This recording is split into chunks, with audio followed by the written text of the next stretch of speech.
ભુજ તાલુકાના કંડેરાઈ ગામમાં આજે સવારે 6 વાગ્યાના અરસામાં એક યુવતી 540 ફૂટ ઊંડા બોરવેલમાં પડી જતા સમગ્ર કચ્છમાં ચકચાર પ્રસરી જવા પામી છે। વાડીમાં ખેતમજૂરી કરતા શ્રમજીવી પરિવારની 18 વર્ષની પુત્રી બોરવેલમાં પડી જતા સ્વજનો સાથે ગ્રામજનોમાં ભારે ગમગીનીનો માહોલ છવાઈ જવા પામ્યો છે।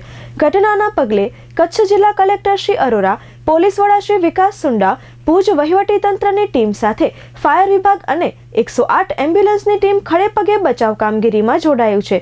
સ્થાનિકે યુવતીના પરિવારો દુઃખી અવસ્થામાં લાડકી દીકરીના બહાર આવવા માટે ભગવાનને પ્રાર્થના કરતા નજરે ચડી રહ્યો છે। 108 એમ્બ્યુલન્સ સ્ટાફ, ફાયર વિભાગ અને આરોગ્ય કર્મીઓ ખડે પગે બોરવેલમાં પાઇપ વડે ઓક્સિજન પહોંચાડી રહ્યા છે।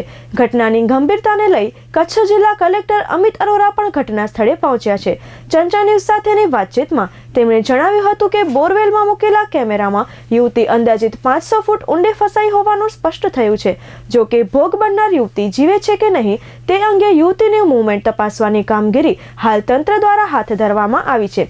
યુવતીની સ્થિતિ જાણ્યા બાદ વધુ કામગીરી શરૂ કરાશે। જે બાળકી છે અંદાજે 18 વર્ષની મહિલા છે અને અત્યારે કેમેરા અને ઓક્સિજન એ અંદર પહોંચાડી દેવામાં આવ્યા છે।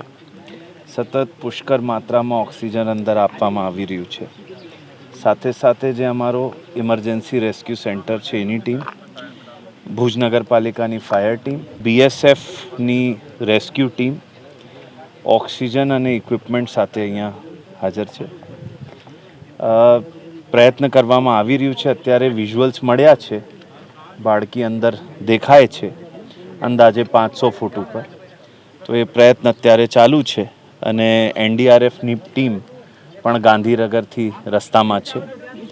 તો પ્રયત્ન અત્યારે કરીએ છીએ। બધા સાથે ચર્ચા આ જ થઈ છે કે હ્યુમન લાઈફ પ્રાઇમરી વેલ્યુની છે અને બહુ કાળજીપૂર્વક, બહુ વ્યવસ્થિત રીતે આ ઓપરેશન પાર પાડવામાં આવે જેથી કોઈ જગ્યા જે બાળકી છે એનું જીવન જોખમાય નહીં, એટલી ચર્ચા કરવામાં આવી। બીજું, જે ઓફિસર્સ છે એ સંકલનમાં કામ કરે અને વ્યવસ્થિત સિચ્યુએશનને સમજીને આગળ વધે એ બાબતે ચર્ચા કરવામાં આવી। હાલ અત્યારે હું કંઈ કહી ના શકું, એ અત્યારે કામગીરી ચાલુ છે, ત્યારે અપડેટ મળશે।